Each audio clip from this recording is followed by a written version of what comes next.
Hi again then guys, and welcome to another Horizon 3, in particular straight line build, but as always with a little bit of handling thrown in there as well for good measure. And this particular tune is for one of the quickest cars in the game in fact, but not necessarily one of the most obvious choices of fast car, the Ferrari 458 Speciale. Now this is of course based on the 458, duh, and the 458 is already a fantastic car. This just takes it to the next level. It's even faster, as you'd expect it to be. And as I said, one of the quickest cars in the game.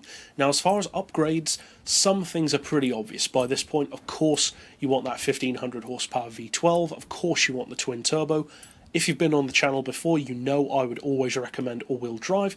But if you don't want it, you could stick with rear-wheel drive, etc. Now, incidentally, if you want to get this tune, I have actually done 3 different versions of this setup. I have this one, which I'm showing you now, which is X class.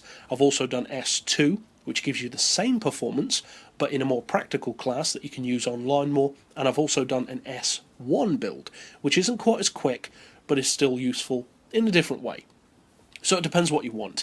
This tutorial is for the X-Class version, which you can change around to suit your needs, but if you want to get one of those other versions, or just this one, you can go straight to my storefront with the keywords in the video description to find that quickly. Now, as you can see, the numbers are strong. 1.7 to 60, 3.4 to 100 and 274 miles per hour flat out. Now before you say, oh I've seen quicker ones, or oh mine's quicker, good for you. My tunes aren't designed to be the quickest in the world because, as I've said before, I don't believe in making the fastest tunes in the world, because as soon as you put that tune out there, it's not the quickest anymore because now everyone's got it. So what I do is I teach people how to have a good canvas to work from, how to make your car great, and then it's up to you whether you want to go with that or try and make it even better. That's the whole point of my tunes. Now, as far as the gearbox, I would recommend a final drive of 3.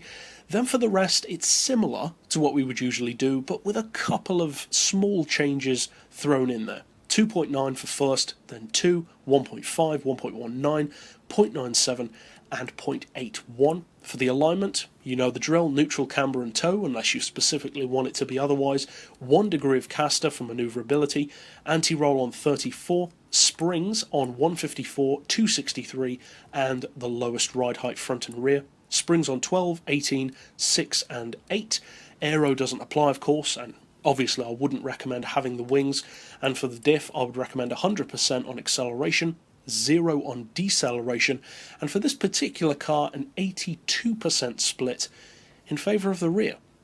That keeps elements of the rear-wheel drive steering, keeps the front end from being too heavy, but also gives you that extra little bit of benefit of having that 18% power going to the front for that off-road ability, the launch off the line, and just control in general. So if you decide to use this tune, or if you get it from my storefront, or if you improve it and make it even quicker, whatever you choose to do, I hope you find it fun, and it's most definitely a highly competitive car.